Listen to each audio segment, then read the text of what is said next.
Today we're going to look at three things that we see in warm-ups that makes us warm and slightly more mobile, but it's far from maximizing the potential of the movement. The first one we're going to look at is the kind of kick through that you make moving over the mat, like the kicking, this one moving forward. The second exercise we're going to look at is the hip thrusts.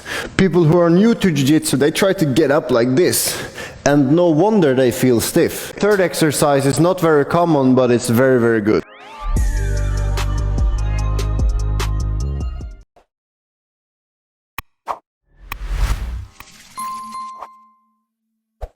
One of the things that I really like about yoga is that we are very precise and we have a very clear intention of what we do and why we do it. And this is something that is not true of your typical Jiu-jitsu warm-up. So the first one we're going to look at is the kind of kick through that you make moving over the mat, like the kicking, this one moving forward. And we're going to talk about all the things that is wrong with it and all the things that we can do better to make it good. So we're going to use straight lines to make it easy. So first of all, make a box. A box is made out of straight lines. Push your hands down and lift your knees up and move your ass up and down a few times. So knees down, knees up. And then roll back into the toes, lean back into your hips, and then lean forward into the hands. So we're doing this to find our center. And then instead of jumping forward and kicking the leg through, place the left foot down and stretch your right foot straight out to the side, not back. Straight out to the side. So the foot is laying flat, the leg is straight. Now place the hand on your shoulder and roll it back. Place your hand on the knee and push it back. So you're opening up sideways, and then you're just lifting the leg off the floor. That's it. Back to all fours. Heel down, not far out, so you just turn the heel, sit down on your left butt, straighten the leg straight out, not back, and your shoulder and knee is not pointing there. You're pushing the left shoulder back, hugging the right knee back, lifting the leg. So from all fours, straighten the leg out, and instead of lifting the foot up or doing something like this, lay it down first and get the technique right. Back to all fours. Kick to the left. Sit down on your butt each time in the beginning. So you're straightening the leg, sitting down, moving your shoulder and knee back. So you're actually using your hip flexors. If my leg were going back here, I would both hurt my shoulder if I did it fast, and I'm not straightening or strengthening. I'm not straightening the leg or strengthening the hip flexor. Go from side to side.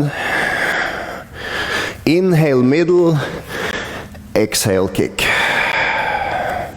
Inhale middle, exhale kick. Keep going. Flat hands, flat feet. Keep going straight out to 90 degrees. So you're pushing the chest up and the leg out. And you're not following the leg out. You're keeping your hips in center all the time. When you keep your hips centered, you can go really fast.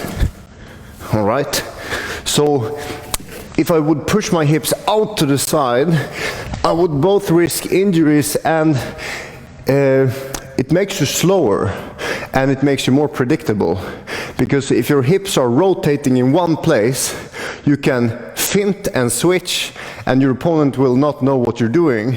But if your hips are moving in a direction, he knows exactly where you're going, and he can follow you and sweep you or whatever it is he wants to do from your, he can just react to your movement. All right, so when you start mastering this one, the side kick from all fours, you can start jumping and kicking, jumping and kicking. And suddenly it's a cardio exercise. But the main three mistakes people do is that they over-straighten the leg, they over-reach the leg, and they follow with the hips and the shoulder and knee points like this.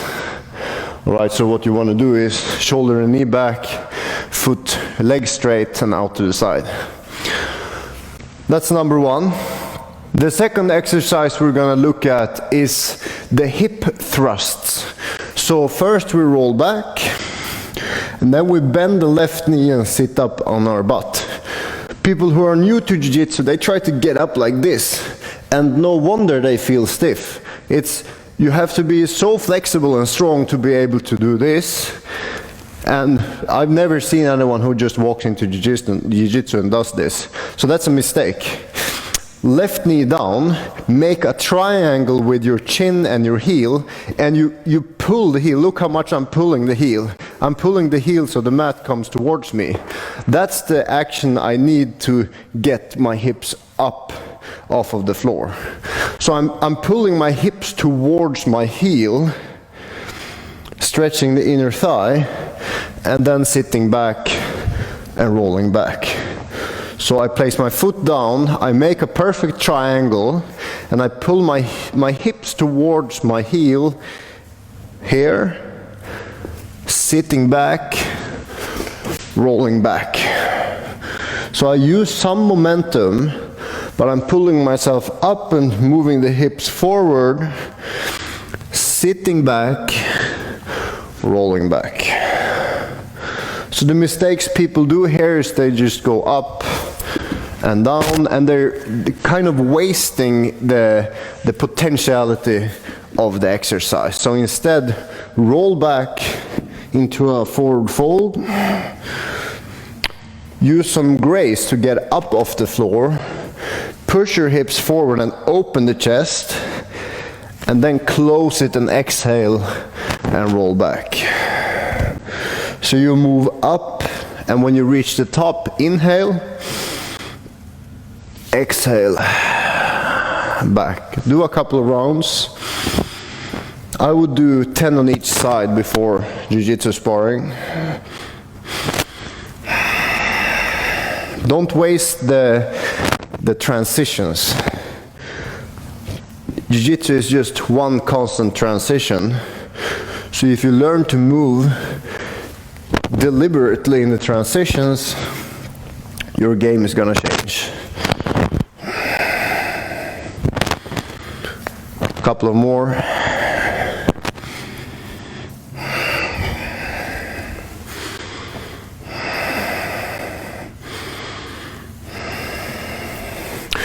That was the second exercise, one that I see a lot, and it makes me cringe every time I see it because people just look awkward in it, and if you do it like this, I think you're gonna feel great. The third exercise is not very common, but it's very, very good. Look at this one.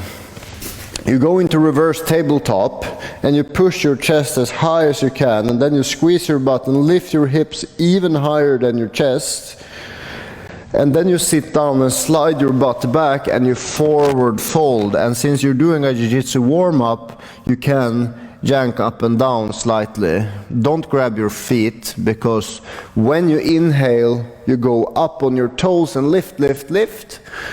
Sit back, exhale, fold, fold, fold. So you can do it 3 on each. Up, up, up. Fold, fold, fold. Do a few of these, and your shoulders, your back, and your hamstrings will be ready for sparring. So go up as high as you can, lift, lift, lift.